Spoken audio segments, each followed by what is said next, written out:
सड़क किनारे भीड़ भाड़ वाले इलाके में एक मोची और ऑटो वाले के बीच में झगड़ा हो रहा था। झगड़ा कुछ ज्यादा ही बढ़ जाता है। घटनास्थल पर लोगों को पुलिस बुलानी पड़ जाती है। जब पुलिस आती है तब उन दोनों को शांत कराया जाता है और शांत कराने के बाद झगड़े का कारण पूछा जाता है। तब वो ऑटो वाला कहता है कि साहब मेरे पैर में 1 इंच का अंतर है, यानी कि पैर छोटे और बड़े हैं, जिसकी वजह से मुझे चलने में दिक्कत आती है। यानी कि हल्का सा वो लंगड़ाता था। यदि उसका जूता 1 इंच ऊंचा बन जाए और 1 इंच नीचा रह जाए तो उसके पैरों का अंतर पड़ जाएगा, और इसीलिए मैं इसी व्यक्ति से हमेशा जूते और चप्पल बनवाता हूं। लेकिन फिर भी इसने इस बार बिल्कुल समान बना दिए हैं, एक जैसे बना दिए हैं। इसी बात को लेकर मोची परेशान था। उसने कहा साहब मुझसे गलती हो गई है, और उसे व्यक्ति को यानी कि ऑटो वाले को कहीं बाहर जाना था। झगड़े को शांत तो करा दिया जाता है, लेकिन शांत कराने के बाद जब लोगों को पता चलता है लगभग 9 महीने के बाद कि उनमें से एक व्यक्ति की हत्या हो चुकी है। हत्या भी सामान्य नहीं थी बल्कि असामान्य हत्या थी, जिसको सुनने के बाद लोगों के रोंगटे खड़े हो जाते हैं, लोगों की रूह कांप जाती है। हत्या करने वाला कोई और नहीं था, वो था जिस पर हम सबसे ज्यादा विश्वास कर सकते हैं। एक ऐसा रिश्ता जिसे दुनिया में सबसे ज्यादा मजबूत रिश्ता माना जाता है, उस रिश्ते ने रिश्तों को हमेशा के लिए तार तार कर दिया। और जब इस घटनाक्रम का खुलासा होता है तो लोग वाकई परेशान हो जाते हैं, भयभीत हो जाते हैं। आदाब, नमस्कार, सत श्री अकाल। मैं उस्मान सैफी। आज की जो सच्ची घटना मैं आपको सुनाने जा रहा हूं, ये सच्ची घटना है छत्तीसगढ़ प्रदेश का एक जिला है सरगुजा, और इसी जिले का एक इलाका है, एक थाना लगता है अंबिकापुर। दरअसल एक अंबिकापुर के पास एक जगह है जिसका नाम है गर्दनपाठ मंदिर। गर्दनपाठ मंदिर के पीछे एक बहुत बड़ा तालाब है। गांव के कुछ लोग इसी तालाब के किनारे बैठकर मछलियां पकड़ रहे थे, और इसी बीच लोगों को कुछ ज्यादा ही दुर्गंध आ रही थी। उस दुर्गंध से लोगों का जीना मुहाल हो रहा था, परेशान हो रहे थे। तभी लोगों ने आपस में कहा कि ऐसी क्या वस्तु है जो बहुत बुरी तरह से सड़ रही है, जिसमें से बहुत ज्यादा दुर्गंध आ रही है। तभी उन मछली मारने वाले लोगों ने उस दुर्गंध के पास जाकर देखने की कोशिश की कि आखिरकार ये दुर्गंध कहां से आ रही है। तभी उन मछली मारने वाले सीधे उस दुर्गंध की तरफ जाते हैं जहां से ज्यादा दुर्गंध आ रही थी। वहां जाकर देखते हैं तो तालाब के किनारे ही एक बोरी में बंधा हुआ कुछ सामान था जो उतरा रहा था, ऊपर तैर रहा था।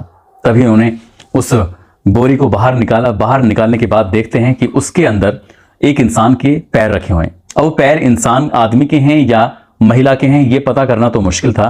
तभी सूचना दी जाती है पुलिस को, और अंबिकापुर की जो पुलिस थी वो घटनास्थल पर पहुंच जाती है इस मामले की जांच पड़ताल करने के लिए कि आखिरकार क्या माजरा है।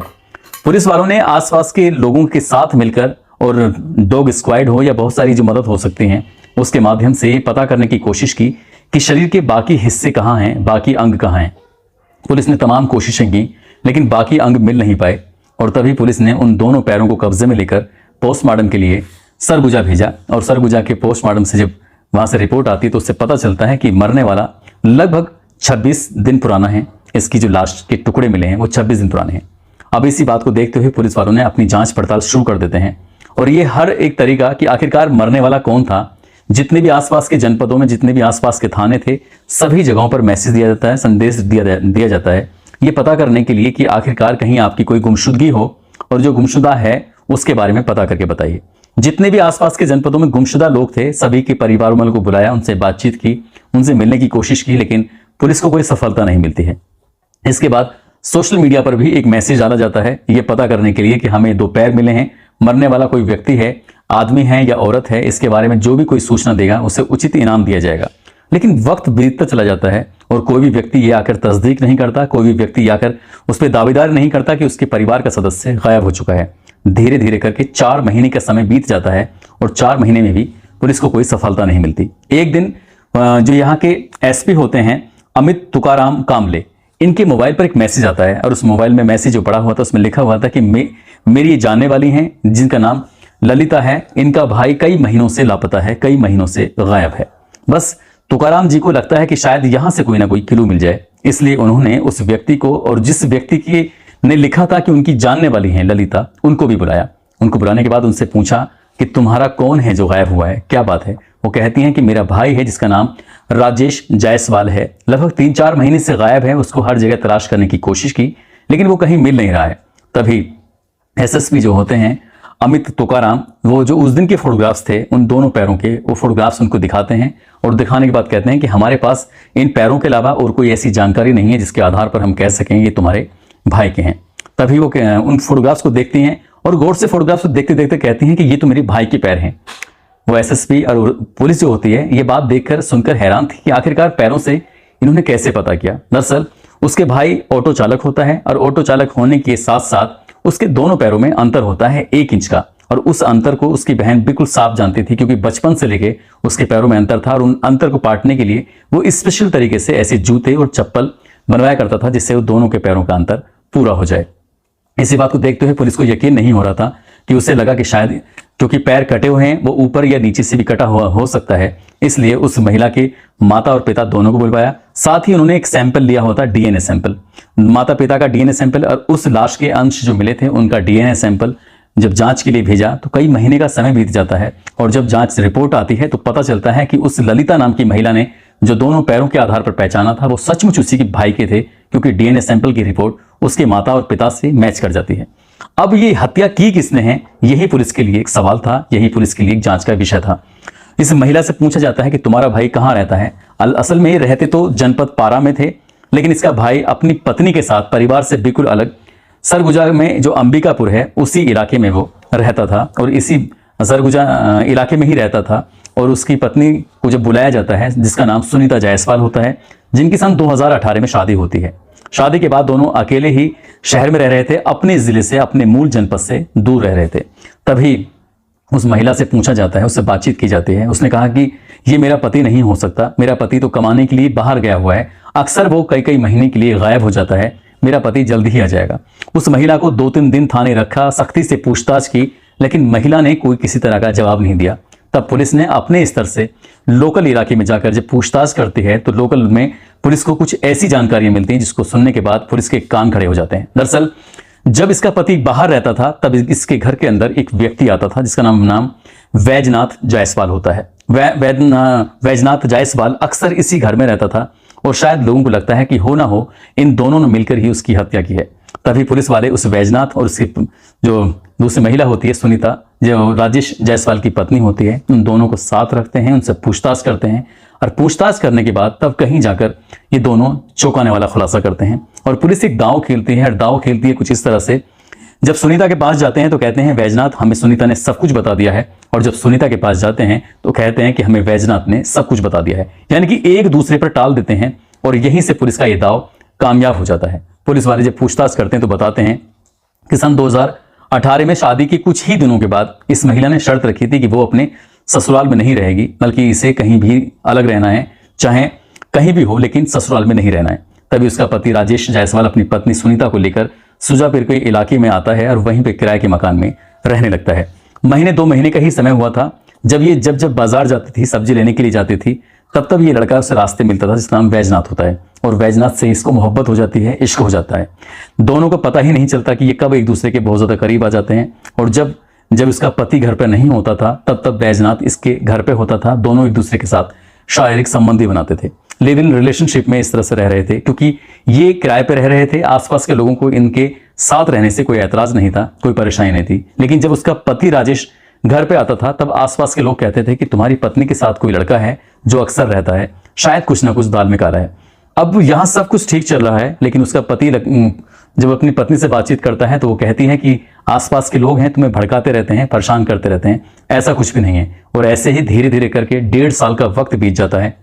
1.5 साल का वक्त बीत जाने के बाद भी किसी को इसकी कानों कान खबर नहीं होती। लेकिन एक दिन उसका पति कहता है कि मुझे आज जरूरी काम से जाना है, जो कि 31 मई 2021 की ये वारदात है। और वो ये कह के घर से निकलता है कि मैं अभी कुछ दिनों के बाद आऊँगा।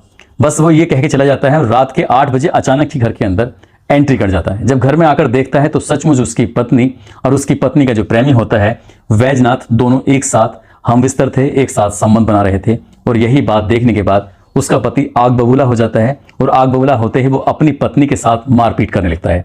जैसे वो अपनी पत्नी के साथ मारपीट कर रहा था तभी वैजनाथ को मौका मिलता है। वहीं पास में एक लोहे की रोड रखी हुई थी, उस लोहे की रोड को वो राजेश के सर में बहुत तेजी के साथ मार देता है और उसको लगते ही वो जमीन पर गिर जाता है, जिसकी वजह से उसके सर से बेइंतहा खून निकलने लगता है।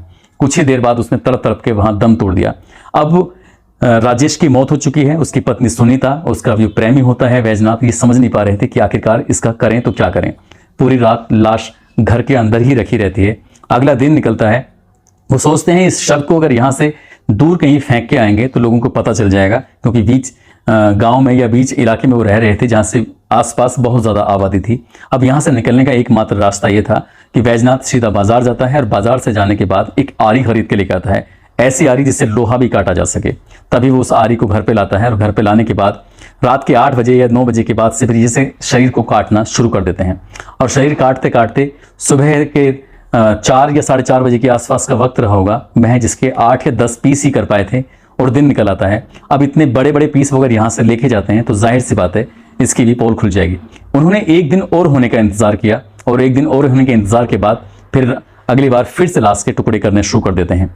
पत्नी जो उसके मीट शरीर का गोश्त होता है उसके छोटे छोटे टुकड़े करती है, जबकि वो उस आरी से उसके हड्डियों को भी काट रहा था और लगभग 50 से ज्यादा टुकड़े शरीर के करता है और वो उस थैलों में भरता था या फिर बोरी के अंदर भरता था और वो गर्दन पाठ मंदिर के पीछे का तालाब है कुछ वहां फेंकता है, कुछ बोरी बांध तालाब है उसके कुछ इलाके में फेंकता है, शंकर घाट नदी है कुछ पार्ट्स उस इलाके में फेंकता है और जो आसपास का जंगल होता है उन इलाकों में फेंकता है। जहां पर ये रह रहे थे वहां से लगभग 20 से 25 किलोमीटर की दूर जाने के बाद बाइक से या किसी अन्य माध्यम से उन शरीर के टुकड़ों को वो फेंक रहे थे। उन्हें लग रहा था कि शायद इस घटनाक्रम का कभी खुलासा नहीं होगा, लेकिन गर्दन पाठ मंदिर के पीछे जो तालाब था, जो लोग मछली मार रहे थे, उन लोगों को ये लाश के कुछ टुकड़े मिल जाते हैं और इससे घटनाक्रम का खुलासा हो जाता है। और पुलिस जब इस घटनाक्रम का खुलासा कर रही थी तो वाकई पुलिस भी हैरान थी, क्योंकि जिस रात ये उनके पास लाश के टुकड़े रखे हुए थे, दोनों फिर भी एक दूसरे के साथ ऐसे ही जैसे मौज मस्ती कर रहे थे, शारीरिक संबंध बना रहे थे। ये हद तो तब हो जाती है जब इन लाश के टुकड़ों को ठिकाने लगाने के बाद फिर वो व्यक्ति बैजनाथ उस महिला के साथ बिल्कुल पूरी तरह से रहने लगता है। और जब जब घर का सदस्य इसके सुनीता के पास आता था कि राजेश का कहीं आता पता नहीं चल रहा है, तब इतनी ही देर के लिए अक्सर वो लड़का गायब हो जाया करता था, बाकी समय में बिल्कुल साथ आता था, साथ रहता था, सब कुछ ये साथ साथ कर रहे थे। 4 महीने तक, जब तक उसकी बहन ये सब कुछ रिपोर्ट वगैरह दर्ज नहीं करा देती है, तब तक तो ये दोनों बिल्कुल ऐसे ही रहते हैं। बाद में ये कुछ समय के लिए सावधानी से अपना काम ले रहे थे, लेकिन डीएनए रिपोर्ट आने के बाद जब पुलिस वालों ने गांव में जाकर पूछा तो इनकी हकीकत सामने आ जाती है और इस घटनाक्रम का खुलासा हो जाता है। ये मार्च 2022 को इस घटनाक्रम का खुलासा होता है। पुलिस इन दोनों आरोपियों को गिरफ्तार करके जेल भेज देती है और जब इस घटनाक्रम का खुलासा था तो वाकई लोग सुनकर हैरान थे, परेशान थे कि आखिरकार वो महिला अपने पति के साथ ऐसा कैसे कर सकती है। दोस्तों, इस घटनाक्रम को सुनाने का उद्देश्य भी किसी को परेशान करना नहीं है, किसी का दिल दुखाना नहीं है, बल्कि आपको जागरूक करना है, आपको सचेत करना है।